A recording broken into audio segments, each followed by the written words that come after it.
రాజమండ్రిలో మాజీ మంత్రి చెలుబోయిన వేణుగోపాల్ మీడియాతో మాట్లాడుతున్నారు. లైవ్ వచ్చింది. అధికారం చేపట్టిన మీరు ప్రజల్ని అతి ఘోరంగా మోసగించారంటానికి ఇంతకంటే ఉదాహరణ ఏముంది?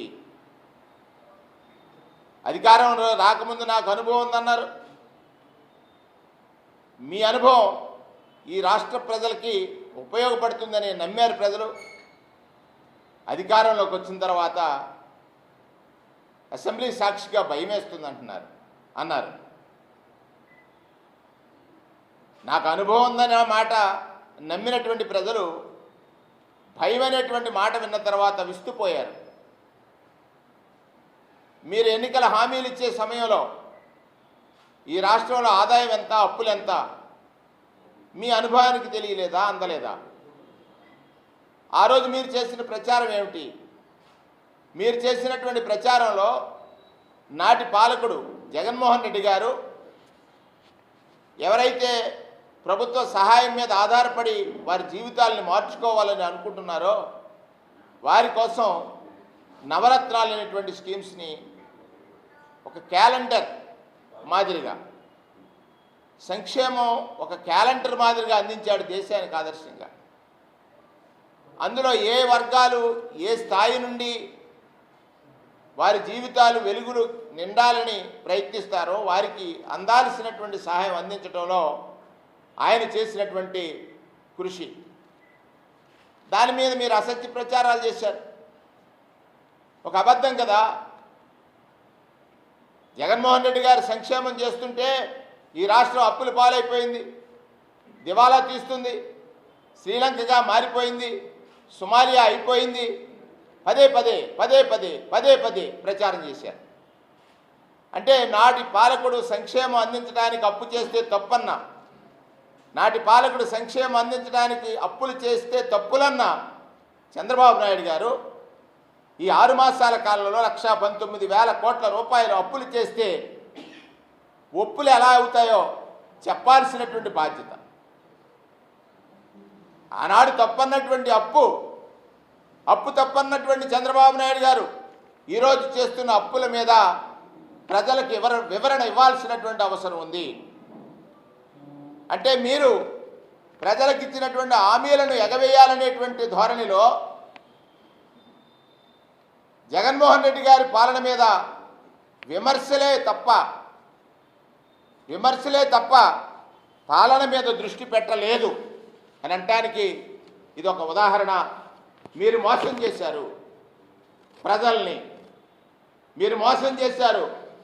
నా అనుభవంతో సంపదను సృష్టిస్తాను, సంక్షేమం మరింత పెంచుతాను. నాడు జగన్మోహన్ రెడ్డి గారు అమ్మఒడి అనేటువంటి కార్యక్రమాన్ని చేపడితే తల్లికి వందనం అన్నారు. ఎంతమంది బిడ్డలుంటే అంతమందికి నీకు 15 అనేటువంటి ప్రచారాలు చేయించారు. ఈరోజు ఎందుకు గుర్తు రావడం లేదు? విద్యా సంవత్సరం అయిపోతూ ఉంది.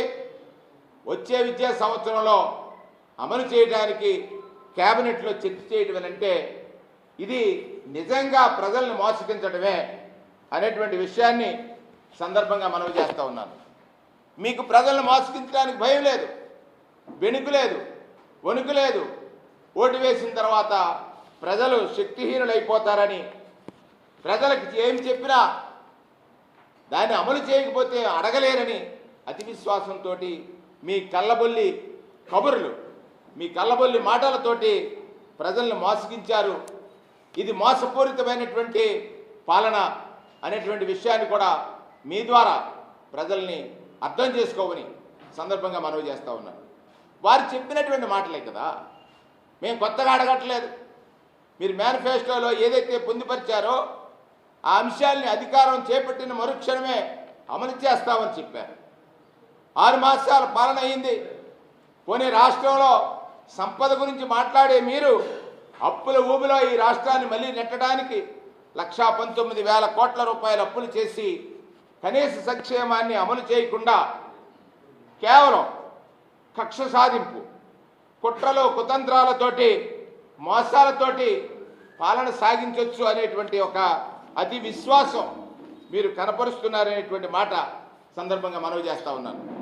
డైవర్షన్ పాలిటిక్స్, అంటే ప్రజల్ని మభ్యపెట్టడానికి మీరు తీసుకున్న పలు నిర్ణయాలు మొదటి నుండి కూడా ముందుగా ఈ రాష్ట్రం అప్పుల గురించి మాట్లాడారు. 14 లక్షల పైచీలకు కోట్లని బడ్జెట్లో మీరే చెప్పారు, అది 7,40,000 కోట్లని. మీరు పరిపాలించిన సమయానికి అది 4,50,000 కోట్లు ఉందని అది కూడా బడ్జెట్ అంకెల్లో మీరు చెప్పినటువంటి మాటలే. ఇది చెప్పినటువంటి మీరు ఇవాళ ప్రజల్ని మోసగించడం అనేది ఒక్కసారి మీ మనస్సాక్షిని అడగండి. మోసమే మీ ఎజెండా, వంచడమే మీ ఎజెండా. ఆనాటి నుంచి నేటి వరకు ప్రజలకు ఇచ్చినటువంటి హామీలను అమలు చేయడంలో చంద్రబాబు నాయుడు గారు ప్రజాపక్షాన నిలవకుండా తన సొంత ఎజెండా అయినటువంటి మోసం, ఆ ఎజెండానే అమలు చేస్తున్నాడనేటువంటి మాట సందర్భంగా మనవి చేస్తూ ఉన్నాను. అదే ప్రశ్నించాల్సినటువంటి సామాజిక మాధ్యమాల్ని, ఏదైతే ఈ దేశంలో 4 వ్యవస్థలు ఉన్నాయి. న్యాయ వ్యవస్థ ఉంది, రాజకీయ వ్యవస్థ ఉంది, దానితో పాటుగా మీడియా ఉంది, దానితో పాటుగా అధికార వ్యవస్థ ఉంది. ఈ వ్యవస్థల్లో మీరు మేనేజ్ చేసేటువంటి వ్యవస్థల ద్వారా ప్రజలకు అన్యాయం జరుగుతూ ఉంటే చూస్తూ వైఎస్ఆర్ కాంగ్రెస్ పార్టీ ఊరుకోదనేటువంటి మాట సందర్భంగా మనవి చేస్తూ ఉన్నాను. సామాజిక మాధ్యమంలో మీరు ఇస్తానన్నది ఇవ్వలేదని అడిగితే తప్పుడు కేసులు పెడతా ఉన్నారు, 3rd డిగ్రీలు ప్రయోగిస్తూ ఉన్నారు, ఒక కొత్త సంస్కృతికి నాంది పలుకుతూ ఉన్నారు. ఒక వ్యక్తి మీద పోలీస్ స్టేషన్లో కేసులు పెట్టడం ద్వారా ప్రశ్నించే గొంతుని నొక్కుతున్నటువంటి పరిస్థితిని సందర్భంగా గుర్తు చేస్తూ ఉన్నాను.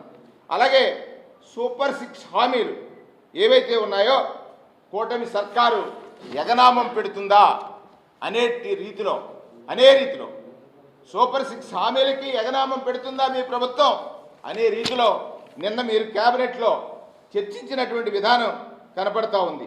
తల్లికి వందనం అన్నారు, తల్లికి వందనంలో ఎగవేసేటువంటి పరిస్థితి ఈ మీరు తీసుకున్న నిర్ణయాల వల్ల కనపడుతుందనేటువంటి మాట